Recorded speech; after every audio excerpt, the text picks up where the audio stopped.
বাংলাদেশ, এই ধরা দুনিয়ার ধরা, আখিরাতের ধরা বাকি আছে।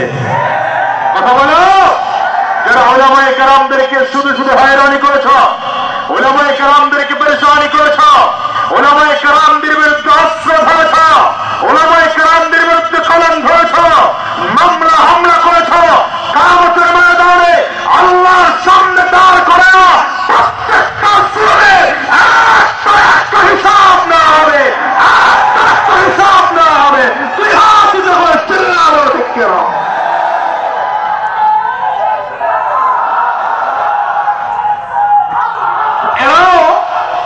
এরাও উলামায়ে কেরামদের উপরে হামলা মামলা নির্যাতন অত্যাচার জুলুম কেন করেছে?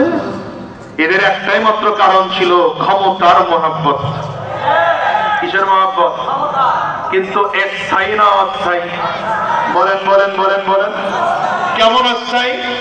সব রেডি, সকালের নাস্তাও খেয়েছেন, দুপুরের খানাও পাকানো হয়েছে, কিন্তু ম্যাডাম সাহেব খানা না খেয়েই পালাতে হয়েছে। কি ঠিক না? ঠিক না?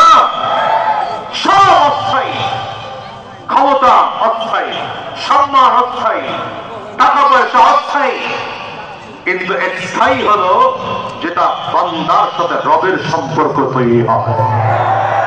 এই জন্য বলবো, জীবনে তো অনেক দেখলেন, বহুত নেতার পতন দেখেছি, উত্থান দেখেছি, বাংলাদেশে বহুত আন্দোলন দেখেছি, শেষ পর্যন্ত রেজাল্ট কিছুই হলো না।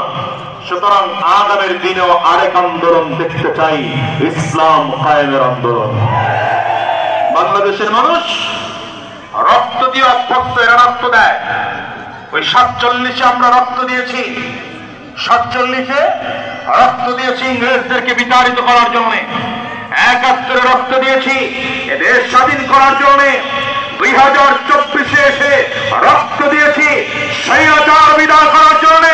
সুতরাং আগামীর দিন প্রয়োজনে উলামায়ে কেরামদের নেতৃত্বে ডাক আসছে, ময়দানে নামবো, ঘাম ঝরাবো, রক্ত ঝরাবো, তাদের জীবন দেবো, বাংলার জমিনে কোরআন কায়েম করে ছাড়বো, কোরআন কায়েম করে ছাড়বো। কারা কাছে দাঁড়িয়ে দেখাতে হবে।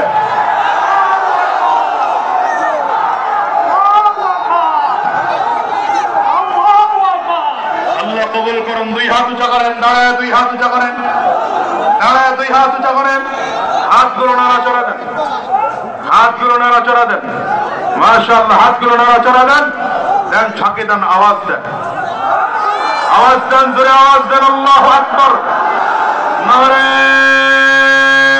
তাকবীর, নারে তাকবীর। আমরা সবাই রাসূল সেনা, ভয় করি না বুলেট বোমা, নারে তাকবীর। কোরআন সুন্নাহর আলো, কোরআন সুন্নাহর আলো, কোরআন সুন্নাহ যেখানে, আলেম ওলামা যেখানে, সুদ ঘুষ যেখানে। ঠিক আছে তো? নামান, হাতগুলো নামান। প্রিয় ভাই আমার, এই সব মহাব্বত অস্থায়ী। বলেন, সব মহাব্বত অস্থায়ী। স্থায়ী মহাব্বত কোনটা? যেটা রবের সাথে বান্দার হয়। কথা বলে না? আরো একটা কথা, দুনিয়ার যত মহাব্বত আছে, এই মহাব্বতের শেষ পরিণাম অধিকাংশ সময় তিক্ত হয়। অধিকাংশ সময় রবের সাথে বান্দার যদি একবার সম্পর্ক তৈরি হয়, রবের সাথে বান্দার যদি একবার মহাব্বত তৈরি হয়, সেই সম্পর্কের শেষ মিষ্ট হয়। কি হয়? বলেন বলেন, কি হয়? কারণ আল্লাহ তাআলা চান বান্দাকে কোন বাহানা দিয়ে মাফ করব, বান্দাকে আল্লাহ জাহান্নামে দেওয়ার